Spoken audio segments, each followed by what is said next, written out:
Good evening. My name is Caroline Browne. Thank you for coming and presenting this for us. I really appreciate it.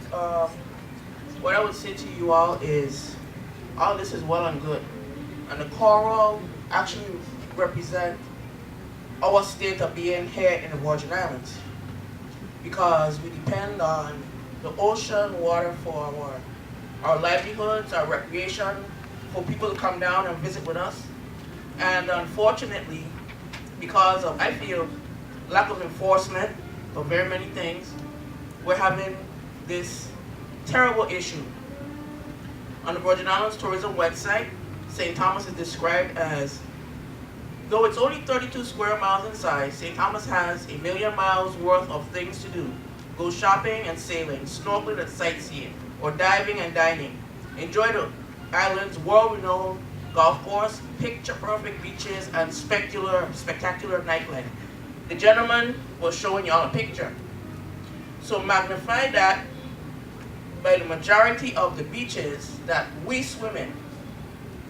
Many people come up with infections.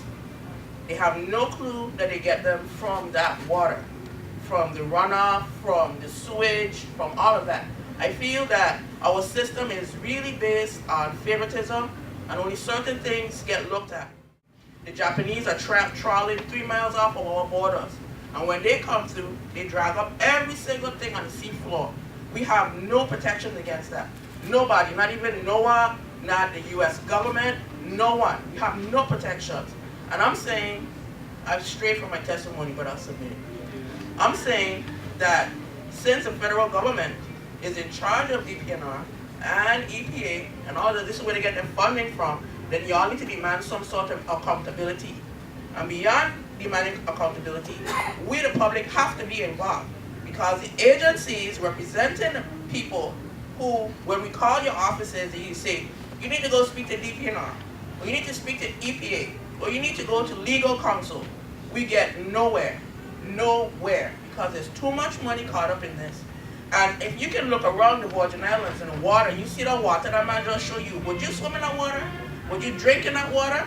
But I can tell you for myself, as a swimmer and a diver, that I have been infected by the Virgin Islands waters. I have not been in the water for 5 years. 5 years. And most people in here look pretty healthy.